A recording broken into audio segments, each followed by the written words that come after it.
আজ রাত 12টার পর থেকে পুনরায় চালু হচ্ছে এএমএস পোর্টাল, যেটা মঙ্গলবার রাত 12টার পর থেকে চালু হবার অর্ডার ছিল। নতুন সার্ভার ব্যবহার করার আগে এমডিএম অ্যাপ আপডেট করে নিন এবং এই নতুন সার্ভার ব্যবহারের আগে আপনাদের কি করতে হবে সে বিষয়ে জেনে নিন। এএমএস পোর্টালের নতুন ওয়েবসাইট হলো www.pmposan.wb.gov.in। পোর্টালে লগ ইন করার জন্য ইউজার আইডি এবং পাসওয়ার্ডের কোনো পরিবর্তন হয়নি। এমডিএম ডিটেল সাবমিট করার জন্য মোবাইল অ্যাপ যারা ব্যবহার করছেন তারা যেন মোবাইল অ্যাপ ব্যবহারের আগে মোবাইল অ্যাপকে অবশ্যই আপডেট করে নেবেন।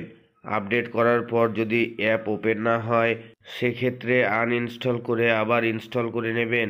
এসএমএস ফরম্যাটের কোনো পরিবর্তন হয়নি, অর্থাৎ আগের মতো 15544 অথবা 8420955238 এই নম্বরগুলিতে এসএমএস করতে হবে। আগে যেভাবে এসএমএস করতে হতো ঠিক সেভাবেই এসএমএস করতে হবে।